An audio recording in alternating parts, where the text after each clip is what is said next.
Bismillahirrahmanirrahim. Assalamualaikum warahmatullahi wabarakatuh. Perkenalkan, nama saya Yuyun Yulianti dengan nomor NIM 24210072. Prodi Pendidikan Bahasa dan Sastra Indonesia. Angkatan tahun 2024 di Universitas IKIP Siliwangi, Kota Bandung, Cimahi. Di sini saya ditugaskan oleh Ibu Yasi Mailani Kartibi MPD selaku dosen mata kuliah Landasan Pengelolaan Pendidikan, yang dimana di sini saya akan mewawancarai salah satu guru bahasa Indonesia yang sangat hebat di SMPN Negeri 3 Cikalong Kepulauan Cianjur.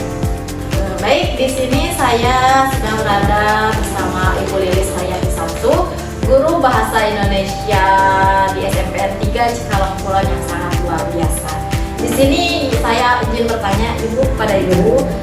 Pertanyaannya itu adalah nilai-nilai pendidikan yang diterapkan di sekolah ini itu apa saja sih Bu? Dan visi misi sekolah ini apa? Baik, terima kasih atas pertanyaannya. Mungkin tidak lepas dari kegiatan sehari-hari mengajar di sini, yaitu mengajar bahasa Indonesia. Kalau nilai-nilai pendidikan di sini yang sudah dengan visi misinya, itu pertama religius. Kenapa religius ini tempatnya diterapkan? Kita berkaitan juga pasti tidak akan jauh dengan namanya Pancasila, satu ketahanan bangsa. Dua, tentang janji pelajar dalam ini nomor satu, takwa kepada Yang Maha Esa. Tiga, dalam ekstrakurikuler pramuka juga ada takwa kepada Yang Maha Esa. Artinya religius sekali sesuai dengan sesuai dengan Pancasila, dasar dharma, kemudian janji pelajar. Apa janji pelajar yang diutamakannya adalah religius, di mana religius itu berarti kita berkaitan dengan norma-norma agama. Norma agama itu apa saja? Ya kalau namanya agama Islam seperti apa?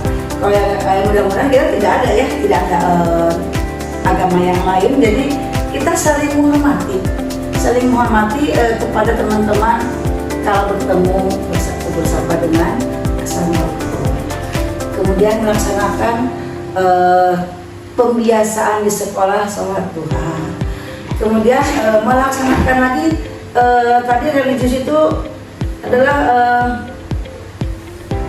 kegiatan-kegiatan pembelajaran yang berkaitan dengan doa bersama dulu sebelum belajar Fatihah dengan surat-surat pendek lainnya, agar siswa tersebut sudah biasa dengan doa-doa pendek. Itu mungkin untuk religiusnya. Terima kasih Ibu. Di sini juga saya izin bertanya kepada Ibu yang nomor 2 itu, cara Ibu memahami nih karakter peserta didiknya itu bagaimana sih Bu? Cara memahami karakter peserta didik, terus strategi pembelajaran bahasa Indonesia Ibu sesuai perkembangan siswa itu bagaimana sih? Yang mungkin pertama observasi. Observasi artinya kita bukan penelitian secara seperti alamiah ilmiah gitu kan. Kita meneliti siswa karena kita di kelas itu mengajar kepada siswa itu kan berbagai macam karakternya. Kalau siswa itu 35 siswa di kelas berarti karakter anak itu 35 karakter. Nah, bagaimana caranya kita belajar dengan ke-35 karakter itu? Makanya kita berobservasi meneliti seperti Pak Anak. Kemudian satu itu, dua, wawancara, ngobrol tidak seperti ngobrol formal, karena formal anak-anak juga suka malu gitu kan. Tapi kalau sudah tidak formal mah pendekatan, kita akan tahu bagaimana karakter anak tersebut kalau dengan pendekatan. Itu tadi strateginya itu adalah observasi kepada anaknya langsung ya Bu? Ya, ke anak langsung betul. Kita berbicara, ngobrol, bahkan kalau perlu kita supaya anak dengan anak itu bagaimana mereka bisa saling memahami karakter anak di antara mereka. Itu juga kita tidak hanya seorang anak tapi berkelompok, kan tahu tuh memahami karakter masing-masing peserta didik ya Bu. Nah, di sini juga izin bertanya Ibu untuk hubungan sekolah dengan masyarakat nih. Hubungan sekolah ini dengan masyarakat dan pengaruh budaya lokalnya terhadap pembelajaran bahasa Indonesia itu sendiri Ibu. Jadi hubungan sekolah ini dengan masyarakat itu bagaimana Ibu? Kalau hubungan dengan masyarakat alhamdulillah dilaksanakan setiap bulan kalau nggak salah kita mengadakan rapat dengan orang tua. Orang tua kelas 7, orang kelas 8, dan orang tua kelas 9. Mengapa kita adakan rapat? Kita ingin tahu nih belajar itu anak itu bukan dengan guru saja, tapi guru, anak, dan orang tua. Karena apa? Belajar yang paling banyak itu bukan di sekolah, tapi di rumah dengan orang tuanya. Ya, setelah itu baru di sekolah. Jadi kerjasama antara guru, anak atau siswa dengan orang tua harus solid sebenarnya. Gitu. Berarti ada sebulan sekali pertemuan? Ya, sebulan sekali ada. Bahkan kemarin baru saja kita mengadakan rapat anak-anak kelas 7 dan 8. Baik, berarti sekolah kita sama dengan masyarakat itu berhubungan baik ya Bu? Iya. Terima kasih. Di sini juga pertanyaan terakhir nih Bu. Manajemen kurikulum sekolah ini, terus pengelolaan kelas, pengelolaan sarana dan prasarana, pembelajaran bahasa Indonesia, kepemimpinan kepala sekolah dan gurunya itu bagaimana sih Bu? Untuk manajemen kurikulum kita sudah membagi, kita kan di sekolah pembagian tugas masing-masing. Di antaranya juga ada bagian kurikulum, dan kebetulan bukan saya yang memegang, ada guru yang masih muda berkompeten dalam IT, berkompeten dalam bidangnya. Kebetulan guru matematika, dia pandai di kurikulum. Dia pandai memberikan apabila kegiatan pembelajaran itu kan harus ada bagaimana caranya kita mengatur guru, terutama nih guru untuk masuk ke kelas. Maka ada itu jadwal pelajaran yang dibuat oleh kurikulum, bidang kurikulum. Kalau pengelolaan kelas ya berarti di kelas, wali kelas. Ya, wali kelas itu bertanggung jawab untuk mengelola kelasnya. Bahkan sekarang wali kelas itu bukan jadi wali kelas saja, tapi jadi wali siswa ya. Nah, wali siswa yang bukan kelasnya, tapi bermacam-macam siswa yang beda kelas gitu. Dan untuk pengelolaan prasarana pembelajaran bahasa Indonesia,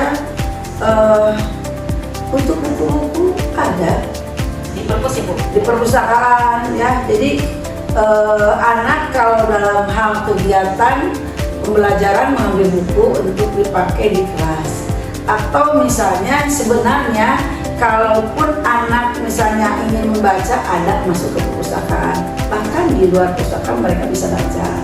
Itu yang mungkin pengelolaan sarana prasarana bahasa, terutama bahasa Indonesia ya, buku bahasa Indonesia kan ada. Kalau kepemimpinan kepala sekolah, kalau dulu itu